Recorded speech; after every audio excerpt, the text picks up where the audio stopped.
Hey, welcome back to the Honk Get Hooked podcast. It's Dennis. And Yvonne.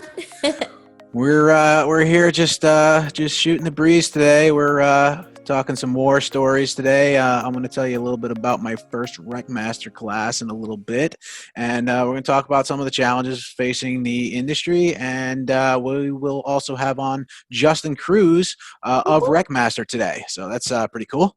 Yeah, it's going to be a great conversation. I'm really looking forward to it, Dennis.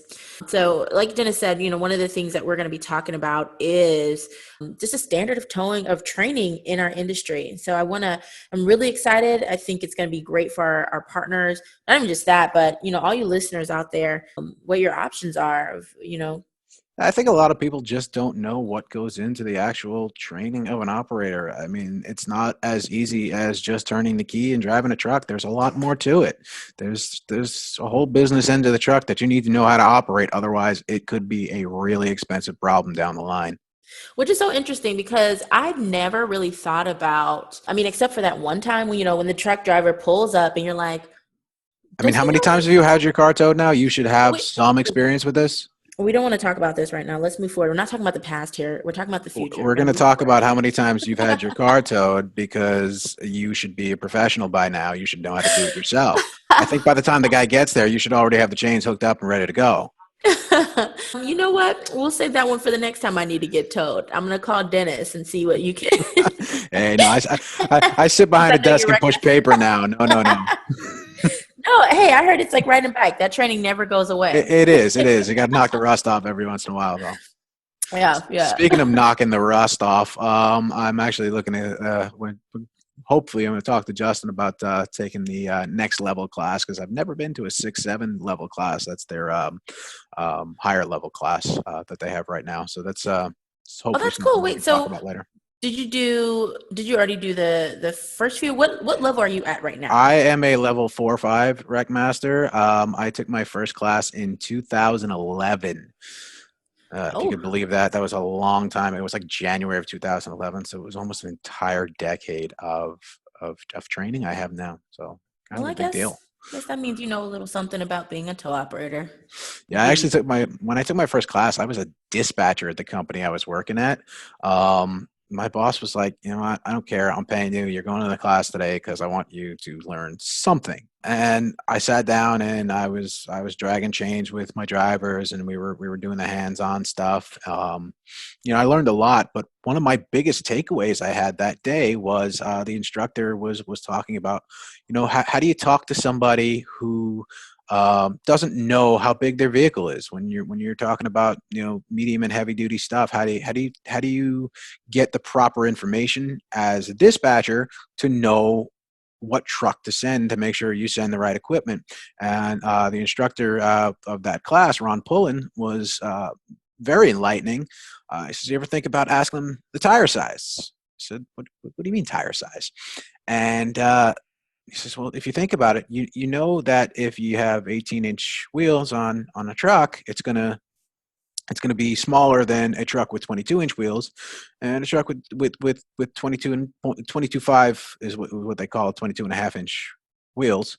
So if you have a truck with 22 fives, you're probably going to need a larger truck because that's not going to fit in a light duty wheel lift." And a light bulb went off in my head, and I said, "Wow, you know what? That's something that's going to make my job just a little bit easier." And that's when I kind of really got swallowed into this training mindset that, like, I want to absorb as much information as I can because frankly I'm kind of lazy and I want to find the easiest way to do things. I as you were talking, I was kind of thinking about it, and most guys probably get like that in-house training, right? Light duty. How many people do you think know that the DOT requires you to have a commercial driver's license after you're towing 26,000 pounds? How many people are they even going out and getting, or Oof. are they just kind of like, yeah, we're just gonna wing it and keep going? I mean, that's a whole can of worms that it varies state by state what the regulations are, and frankly, that's the problem across this industry. As you know, one state may consider that it's only the vehicle you're driving. Some states may consider that you have that it's a combination of your vehicle and the vehicle that you're towing. Some states say you can tow the combination X amount of miles. Some say you can only take to the next exit. There really is no comprehensive national guidelines on what is and is not acceptable in this industry. Yeah, somebody tell that to the motorists. It cracks me up when I hear some of these stories from some of my guys who, they get a motorist who thinks that they can just, no, just strap it onto the car. You can just do it. No, just do it. And so I really feel for my guys out there who have to kind of figure that piece out. It's a complex beast. So you got to figure that out while explaining it to the customer. Have you ever had that experience with customers just wanting you to do it kind of their way? I've had that experience with customers. I've had that experience with bosses who want things done their way, even though it may not be the safest way of doing things.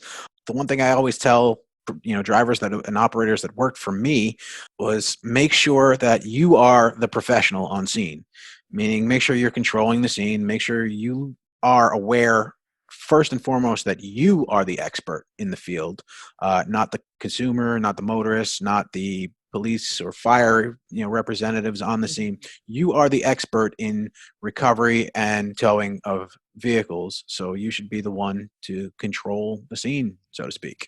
Yeah. Yep.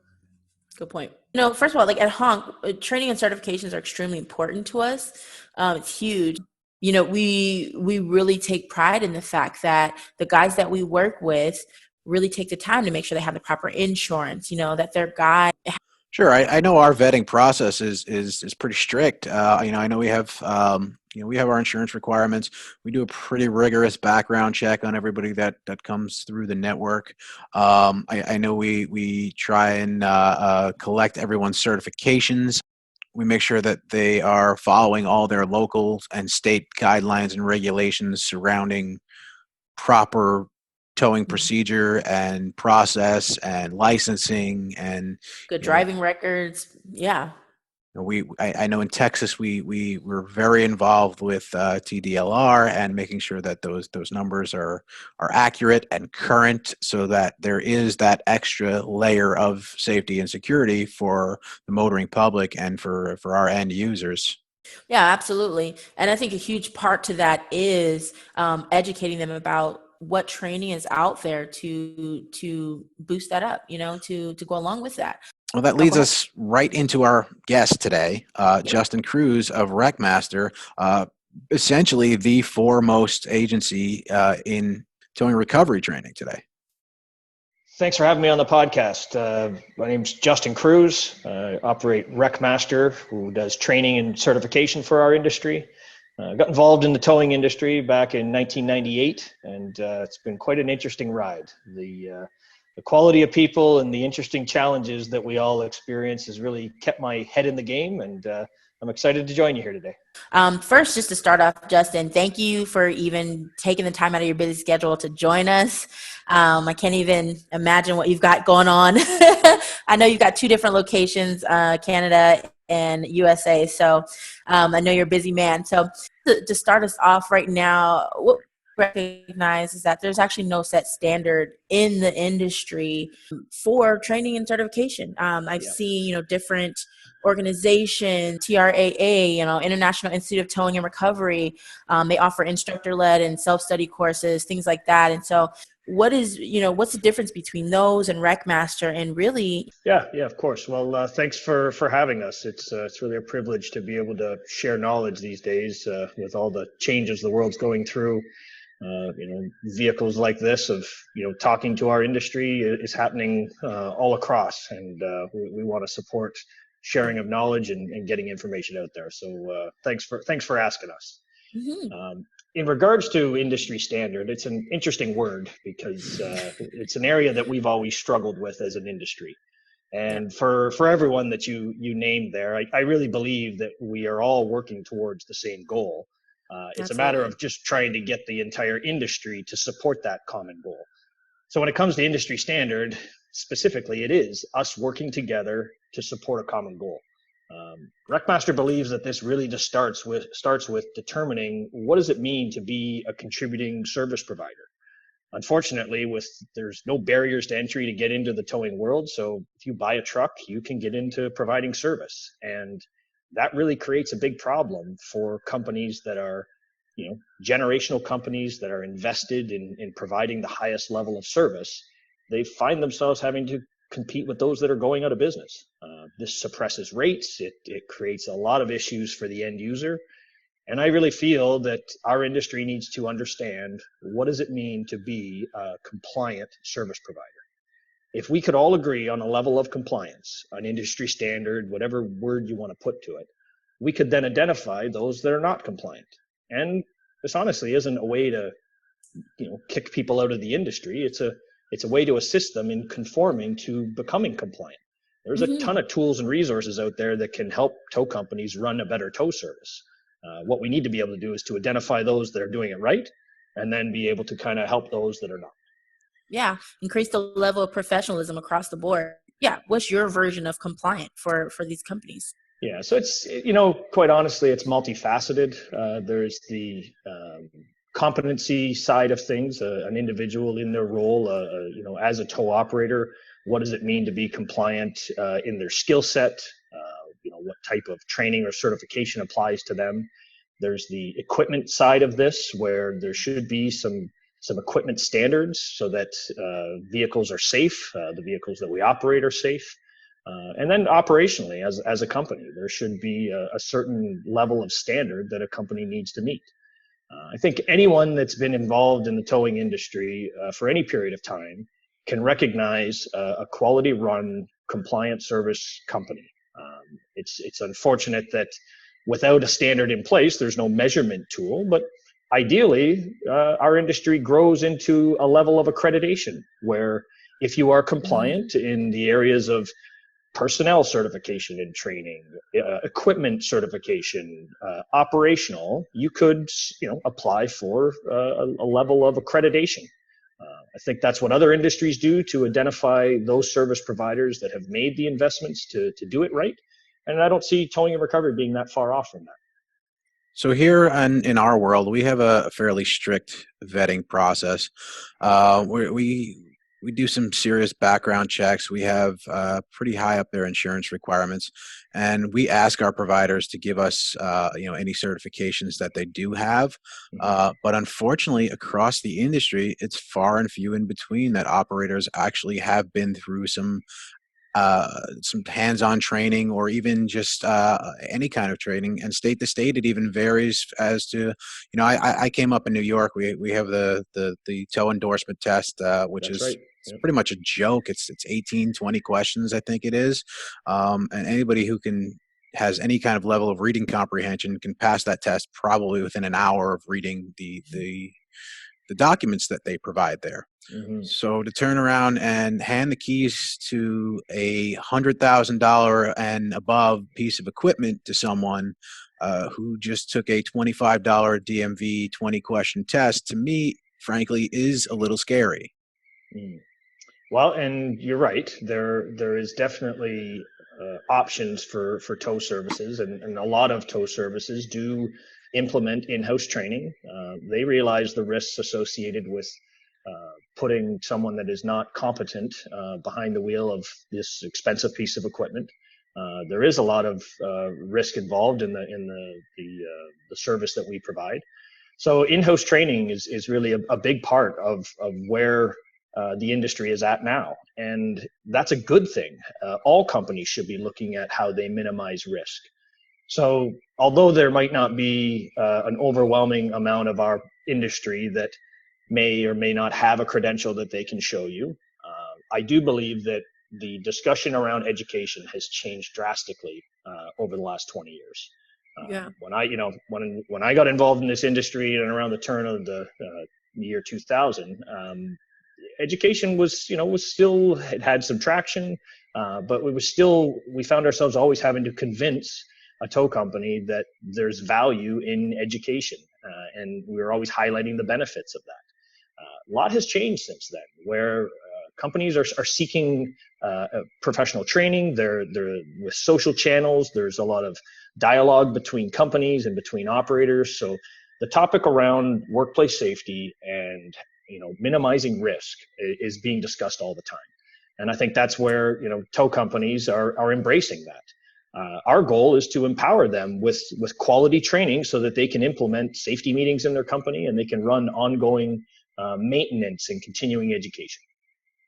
That's good, Justin. And I kind of want to run back to the in-house training aspect. I talk to a lot of guys who that's a lot. Oftentimes, their first, foray into towing is that they get hired on as a driver, but they learn as they go, which, like you said, is good because there's establishing some form of in-house training. I guess my concern would be, who's to say that they're receiving the proper training? What does that look like? How can we vet what is proper? As a consumer myself, there's a lot of times where I've needed to tow my vehicle and I've thought to myself, okay, it's because you haven't replaced that crappy car you've been driving. I won't tell you guys her name. I did name her. To that point, Dennis, if I take my Jeep in, I'm taking her to the dealership. I'm not going to take her to just a random mechanic that I don't know if they even have the proper certification to handle, my Jeep. So I want to know who's working on my vehicle, and someone's coming to tell me. I want to know that they're going to take care of it, that it's going to be in the same condition when they picked it up as when they dropped it off. And so a lot of times if we're running into, operators who have gotten the in-house training versus the certification that really says, hey, this is the proper training. How do we combat that? How do we get tow companies to say, you know what, let's take it a step further and really get our guys to know what proper training is? I mean, even if it's generationally, they've passed down this type of training, I feel like that could be something that could be hindering the professionalism of our industry. You're absolutely right. And, unfortunately, the towing community has an image problem in the eyes of the motoring public. And the more that we can do to represent a professional image, and a lot of that is through having the proper credentials, having, the right infrastructure in your company to really highlight that you're doing it right. So we have an uphill battle on changing the way the world looks at the towing industry. And that is something that is very important to WreckMaster. It's always been one of our guiding principles, is that the towing and recovery world they're not getting the respect that they deserve. Some of the greatest people I've ever met came from the towing and recovery world. And to the core of these people, they just want to help. They're the ones that drop their knives and fork every evening to go out and service the public, to make sure that customer gets back to their family. So what are the things that you think are causing, or I would say like the top factors that cause a negative view of the tow truck provider? It's the age-old phrase of judge a book by its cover. Our image, how we dress, how we speak, how we talk, how we carry ourselves, that's the number one. And I think that is the easiest one for us to clean up. No disrespect to anybody in this industry. I realize we're all doing the best we can with the tools we have, but there is definitely more that we can do in the vision side and how we represent ourselves. So when I talk to a lot of our providers, a lot of things I hear is, I've been towing for 20 years. What do I need training for? I know what I'm doing. Right. What do you say to a guy like that who thinks, he has maximized his potential and he knows everything he needs to know? I really enjoy those conversations because a lot of times when we are talking with an operator that has a lot of experience, it's not a matter of, come and listen to us and we're going to tell you everything that you're doing wrong and show you what you need to do right. A certain part of that is that the nice thing of going to a professional training course is you actually get validation that you are doing it right. In an industry that learned from the school of hard knocks, and we evolved through the changes of manufacturers' vehicles and the complexity and how they've evolved, the towing world has kind of learned on the fly. So going to a professional course, it can validate that you are in fact doing it right. Many times when our instructors travel to a course, they make the statement, hey, when I drove in here, I didn't see a bunch of cars in the ditch. So you guys are getting the job done. Our goal in our training program is to provide you with some new tools and resources that may benefit you. So the nice thing is, from the consumer side, the operator side, they get to have a look and then sort of pick and choose what tool they think might suit the problems that they're encountering. So that actually makes a really good point. So before you came on, Yvonne and I were just chit-chatting. We were talking about my first class. I took my first WreckMaster class with Ron Pullen. We did an in-house over at Mike's Heavy Duty in Jamaica, New York. We were working. It was some fun days. Yeah. But I was actually a dispatcher at the time. And my boss said, you know what, screw it. You're here, you're working today, go to the class. Yeah. I'm not out there on the road. I'm not flipping cars over. I'm not cleaning up the highway. And he says, you know what, maybe you can learn something. And I took away at the time, my biggest takeaway from Ron was that tire size. If you don't know, or if you're talking to a customer driving an RV or a small box truck or something, and they don't know, how big their truck is, how big's your Isuzu? I don't know. It's maybe 12, 20 feet. The average driver doesn't really know what they're driving. You got it. Yeah. So Ron says to me, ask them what their tire size is. You know what size wheels can go in your wheel lift. You know what size tires can go on your flatbed. So, and I took that away, and I think that key piece alone was enough for me to stick with the program and say, you know what, yeah, I want to keep learning and I want to keep going because I don't know everything. And if I learn one more thing today, it's going to be extremely helpful, and it's going to help me do my job better. And we are such a mentorship industry where we learn from those above us, and you just hope that they're providing the right information. There is a ton of tricks of the trade where small little things can make you that much more efficient. They can make you that much more safer. So the idea is that when we have someone that's objecting to, well, what am I going to learn if I come to a training class? Quite honestly, it might be those tools and resources that took you, 5-10 years to acquire. You can get in a matter of minutes just learning from a professional instructor. And the question I have too is, I'm wondering how that correlates with the advancements that we're seeing now in technology. We have a lot of guys who are starting to see the value in training. And I'm really proud of actually the Honk Network. A lot of our guys are, stepping up and really taking the initiative to get more training. And we're really seeing that with a lot of our customers. Our NPS is over 90. So we have the highest customer satisfaction rating in the industry. And I think that's because of our providers. That's because of our network. And that's because they go that extra step. And we want to continue to see that across the industry.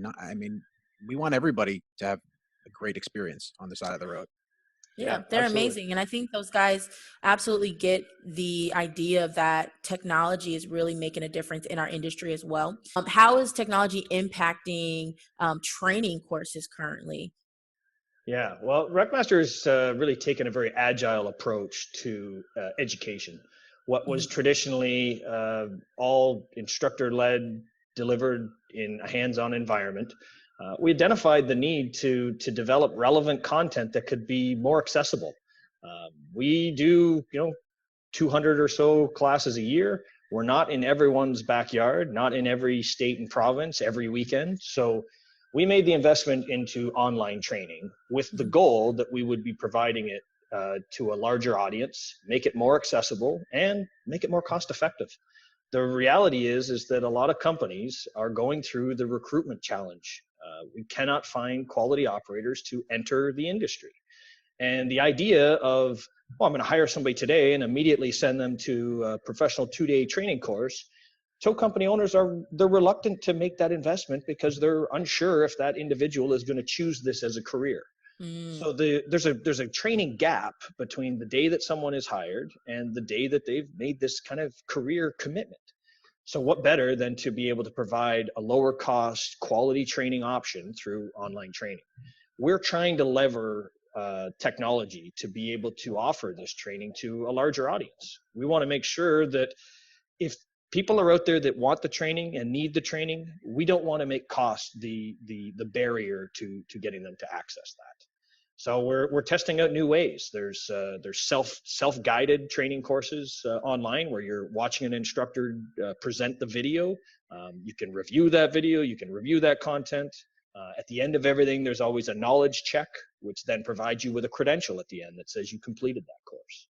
So we're trying our best to be able to shift this industry into more accessible information. When we like to talk about technology, we are essentially a technology company that does towing and roadside.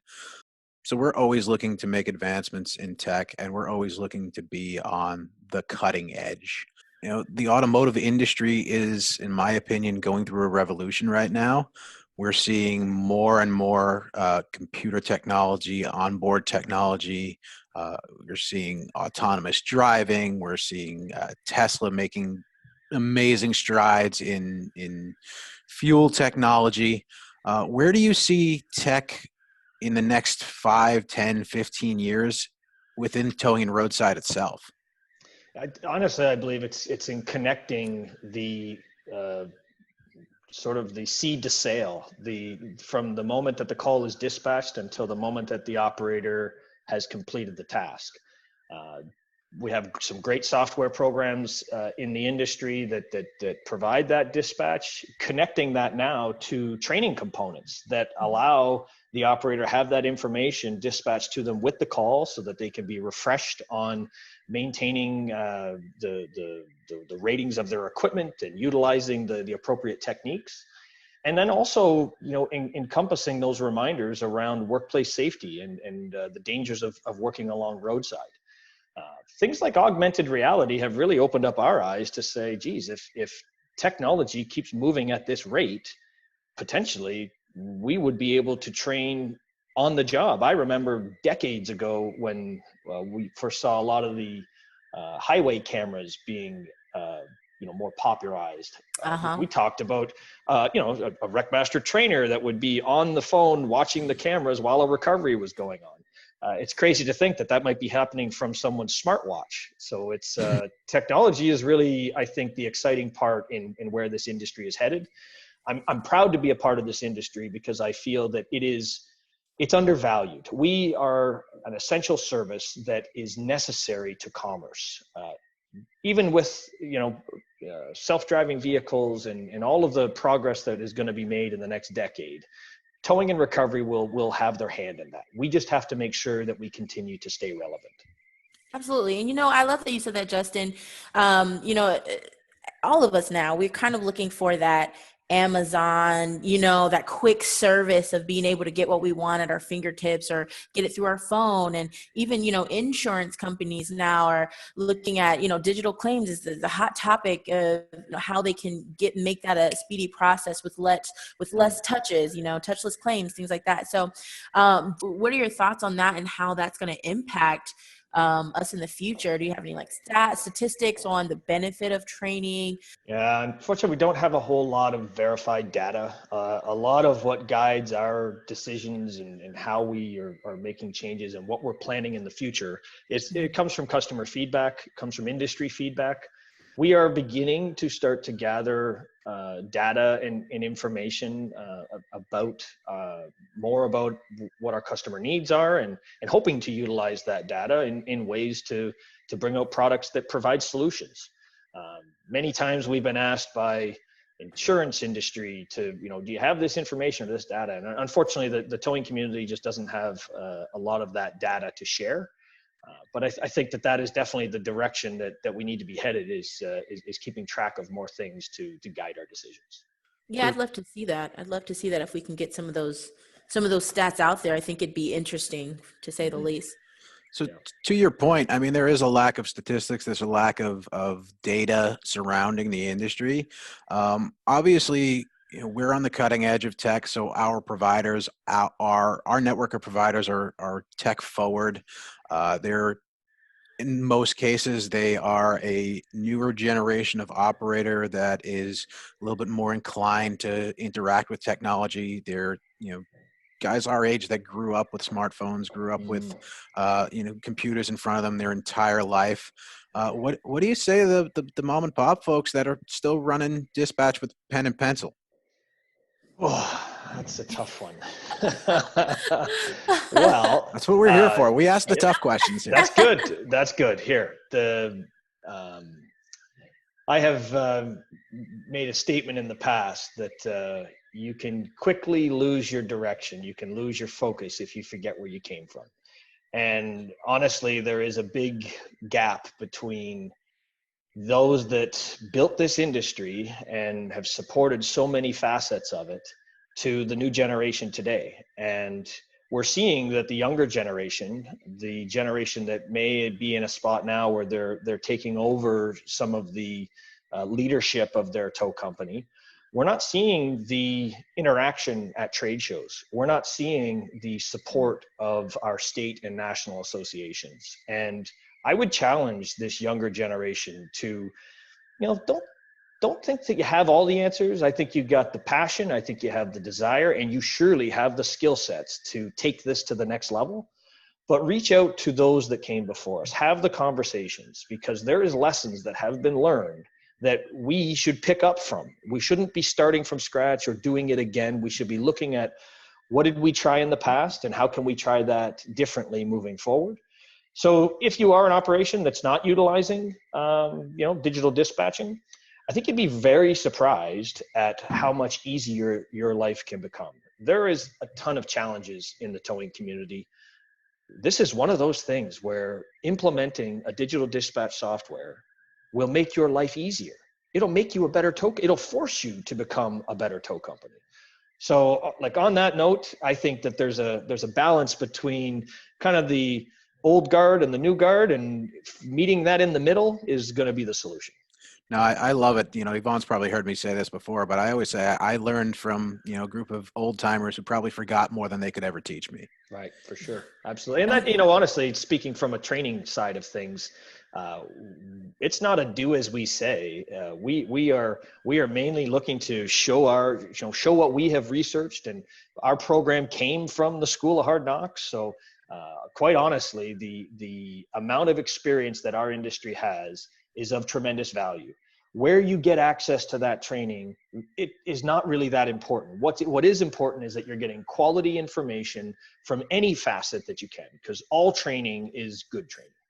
Yeah. Now, Justin, is there any specific training that you offer separate than others? Is there any, and I'm wondering specifically like safety training. I know that, there's diversified options, but is there any standard of safety training that's offered by anybody in the industry right now?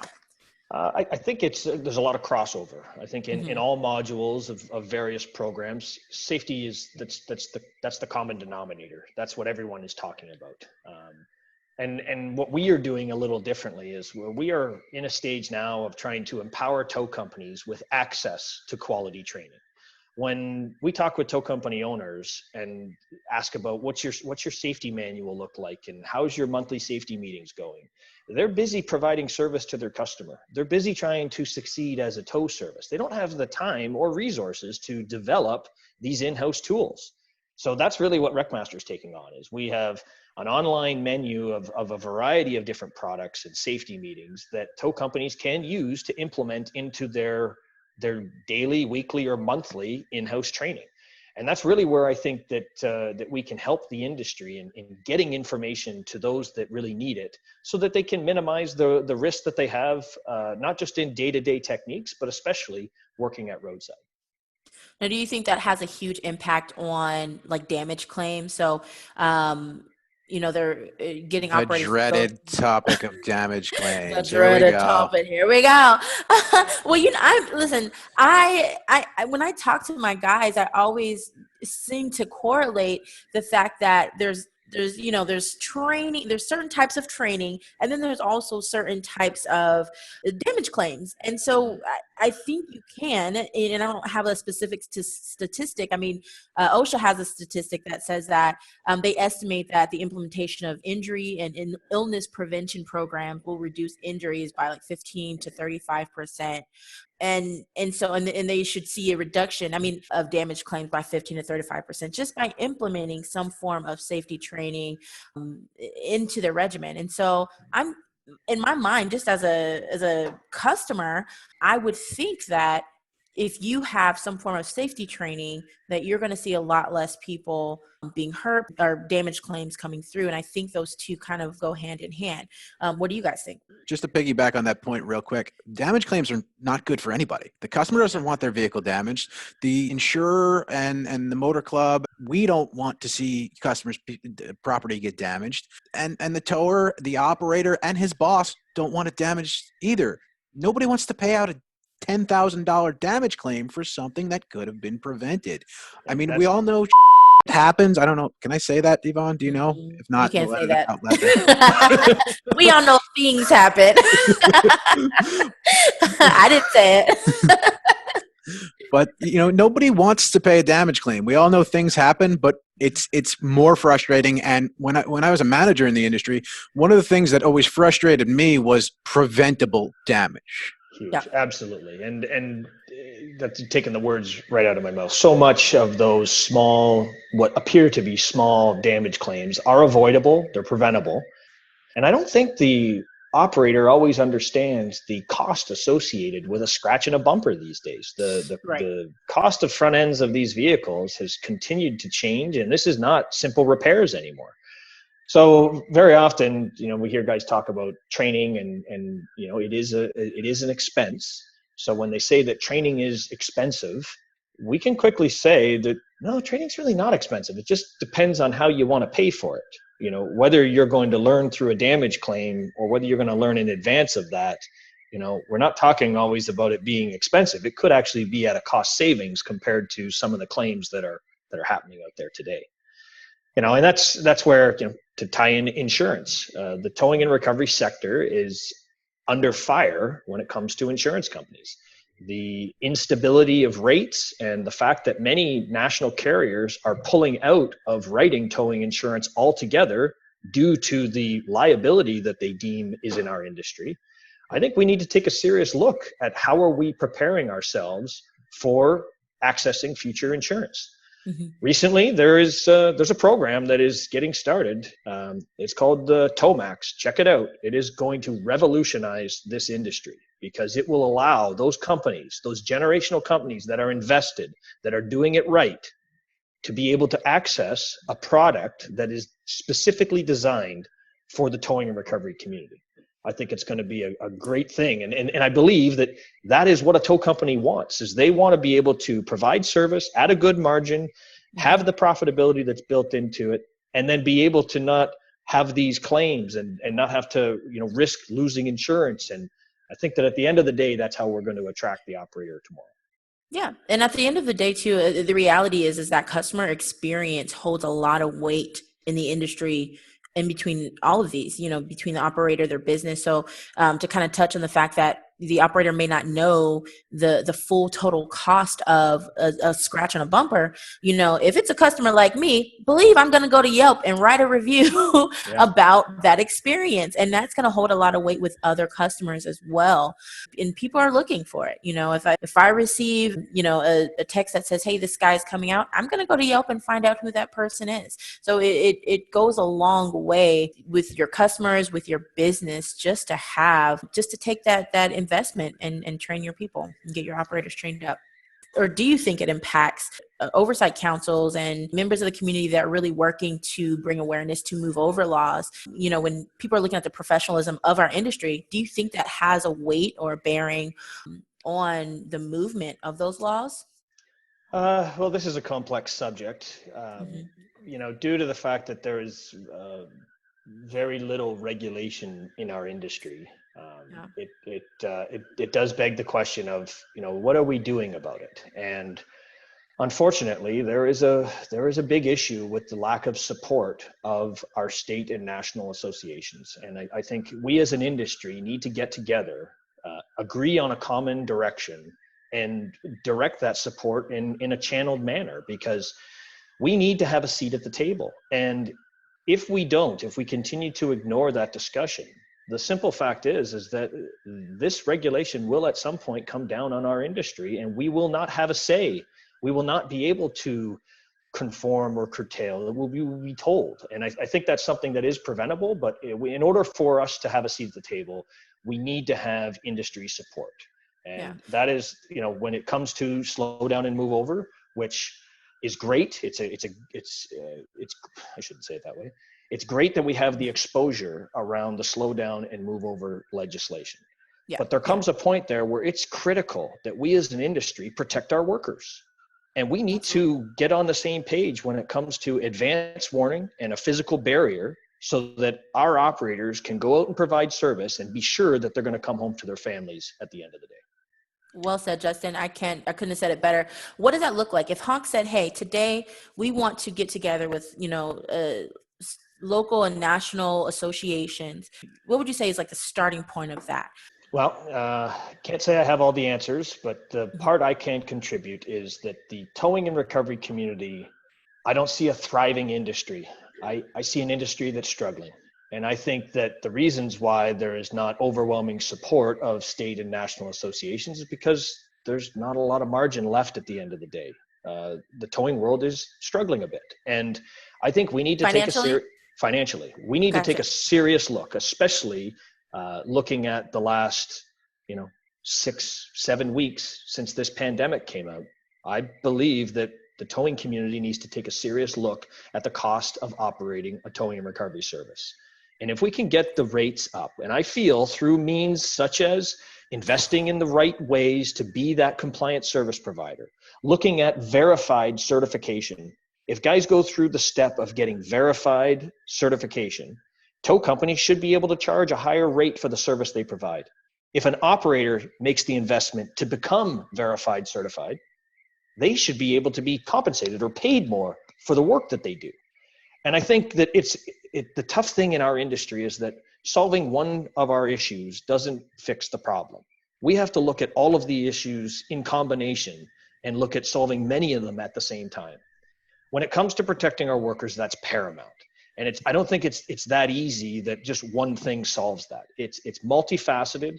And Mhm. there's one thing that's for sure. The common denominator is we must work together. The only way I know to do that is to empower people, to encourage people to get involved with their associations. You look at any other industry, that's how it's always gotten done.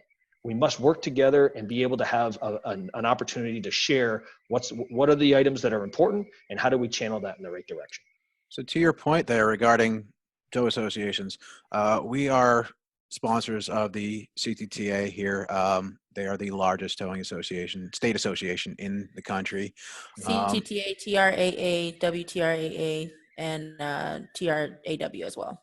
Great, guys. That's Yeah. fantastic. but so CTTA is here in our backyard. We're in California. Yvonne and I go to as many functions and meetings as we can. We were out, and we mentioned this when we spoke to Quinn Pining last week or the week before.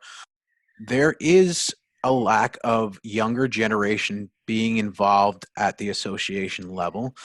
There's a lack of operators at the table, and there is a lack of people who supply the industry at the table. Again, we're here in Southern California, home to essentially the largest motor club in the nation, not us, and we're the only ones at these meetings. So what do you say to that? Well, you're right. This is when I say reach out to our industry, empower people, and encourage the involvement. We're not just talking to the tow companies.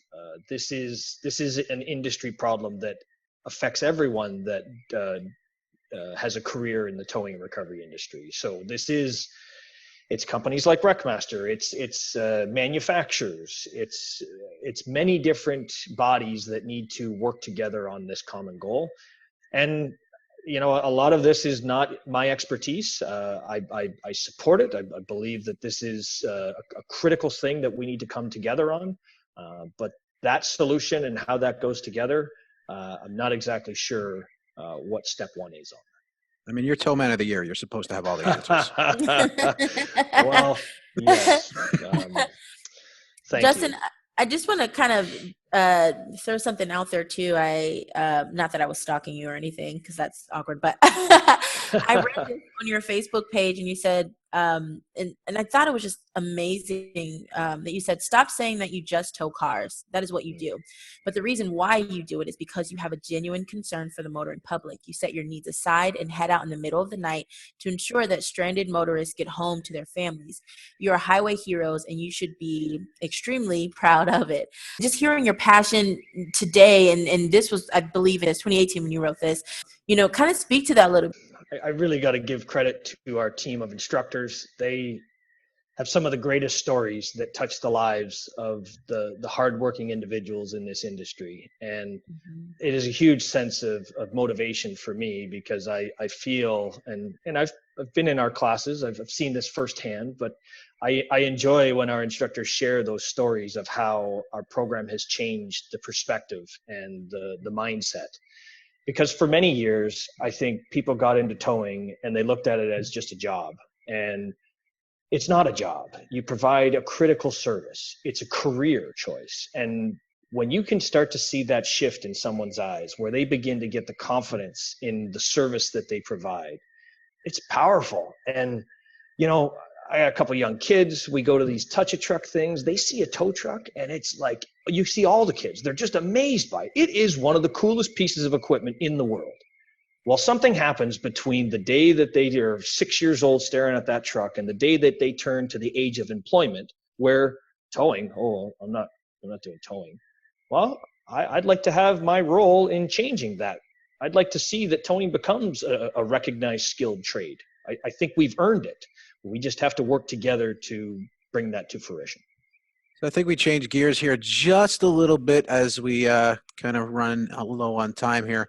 Justin, being that everything is pretty much shut down, postponed, rescheduled, canceled, looking forward to probably next year, what is your favorite event in the industry? What are you missing, and what can you not wait to get back to? Honestly, it's trade shows. The trade show network. If you're hearing this and you have not attended our industry's trade shows, you got to get out there and see it. You're missing out, honestly. And you know, it's not just about out there supporting the industry, and it's really it's interacting with our community, and you build relationships and friendships, and you'll find yourselves learning things about our industry that you never thought were there. And I just think that the more that we can get our industry picking up the phone, working together, you know, sharing time together, the more we can learn about each other, and the more we can tap into those that believe what we believe. You know, that is the key thing, is that, you know, we're calling out to people to support associations. Well, that's not going to be everybody. We're just looking for the right people. And I believe that our trade show circuit is one of those opportunities where you can find people like that. Some of the best times that I've had in 2019 was at our trade shows, at some of the tow shows. I went to almost all of them, and just, it was amazing to see not just the community of families that come out, but the connection between companies, and you know, just the energy of everyone in the community coming and supporting one another was amazing to see. And like you said, yeah, if you are, you know, if you're a honk partner or not a honk partner and you're listening to this, get into it. You know, take a look, see what your closest, you know, show is. We'll get a chance to go to them in 2020. Yeah. I know some of them been postponed for the end of this year, so definitely encourage all of you to get out there and frankly, it's a good chance to cut loose with people that understand who you are. You're around people who are, you know, also work 6, 7, 8, 12 days a week sometimes, you know, 24 hours a day, you know, around the clock shifts. You're around people like that who understand who you are and understand, you know, what kind of problems you face over the course of the week. And you can, you know, cut loose and relax and kick back and tell some war stories. You know, Yvonne loves my old war stories, but you know, every single time. That's my favorite part of our show. But just hearing those stories, especially, and to Justin's point of the old guard, hearing the stories of some of those guys and what they did with way before rotators and way before hydraulic wreckers and everything else, and hear the stories of the stuff that they got to do, I live for that. Yeah, absolutely. It's amazing. Yeah. Interesting world here with this pandemic, and the fact that we're not able to do what we used to do. And I know our heart goes out to our industry, because I think we're all struggling in our own ways, personally and professionally. And, you know, that's where community really comes in. We've had to change the way that we operate. When I look at what we're doing today, not having any classes to go to, our instructors are, you know, we've actually rejigged, and we're now delivering training content live online. We're doing online classroom. And to think that this was something that would have happened 6 months ago, I'd think you're crazy. And I think that what it teaches us, though, is that we have to be agile. We have to be able to see that things may change, and when they do, we need to respond quickly. So that is really, where I think our industry thrives, is that we're resilient. We can handle many different things at the same time, and we're always going to make it through. So how do our listeners find you? How do they find WreckMaster? Let's plug your stuff here. Thank you. Well, check out wreckmaster.com, and there's some great little promo videos there that give some insight into what we're doing online.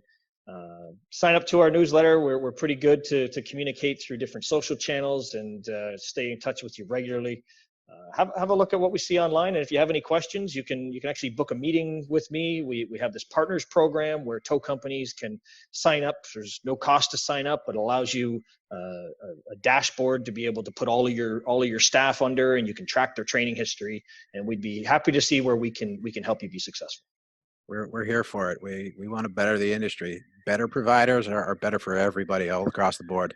Mm-hmm. And as Justin said, you do provide a critical service. You're making a career choice in this industry, so let's all work together. And I in our thought on this, I wanted to just maybe drop a little benefit to the listeners of your podcast. If you type in Honk Podcast as a coupon, you'll get I think it's a 15% discount. Nice. I mean, there is no excuse at this point not to take at least an intro class. See what it's about. It's absolutely worth it. If it saves you one damage claim this year, it's worth it. Yeah, and go ahead and shout that out one more time, Justin. You said that was Honk Podcast? Yeah, Honk Podcast, and that'll give you a 15% discount on our online training. Awesome. Thank you. Yeah, we appreciate you doing that for our listeners. Thanks. Yeah, well, Justin, thank you so much for such a great conversation. Again, we just appreciate you joining in and really sharing your passion for the industry. We look forward to working with you soon and making a difference. Thanks for the privilege. I appreciate it. Thanks for joining us. Okay, take care. That was a great call we just had with Justin Cruse of WreckMaster. We love their program and we love what they do. Yeah, absolutely. And, I love what he was bringing up. And overall, we do need to come together as a community. The tow community needs to come together. Associations, state and local, independent companies need to come together to establish what that standard looks like across the board. I think that, yes, I agree. Training is cheaper than the average damage claim. Absolutely. And, I think even on a consumer basis, we know that. And so I can only imagine that is the same for our towing counterparts. We want to, what are you doing to train your drivers right now? How are you protecting your business? We want to hear from you guys. Yeah, use that comment section below. Give us the good, give us the bad. I mean, tell us you don't like our voice. Say something. Yeah, I mean, but this is this is where it starts for us to come together. Is don't tell me you don't like my voice. You can tell Dennis that. But no, this is where it starts, guys. Is we got to come together. We got to work together to get ourselves trained up and establish more pride in our industry. So leave comments, feedback. Let us know what you're doing so that others can know what you're doing. Reach out to us. You can catch this episode on our YouTube channel, Honk for Help at Honk Technologies. You can also follow us on our socials at Facebook and Instagram at Honk for Help. Don't forget to use that promo code Justin gave us, Honk Podcast. You get 15% off of your WreckMaster training products. Say it again, Dennis. Honk Podcast. Honk Podcast. Go over to WreckMaster.com. Honk Podcast is your discount code. 15%. That's awesome. I mean, we just had the conversation that our training is cheaper than damages. So now it's even cheaper. Yeah, even cheaper. So go ahead and check it out. All right. We look forward to catching you guys on the next episode. And as always, get hooked. We'll talk to you guys real soon.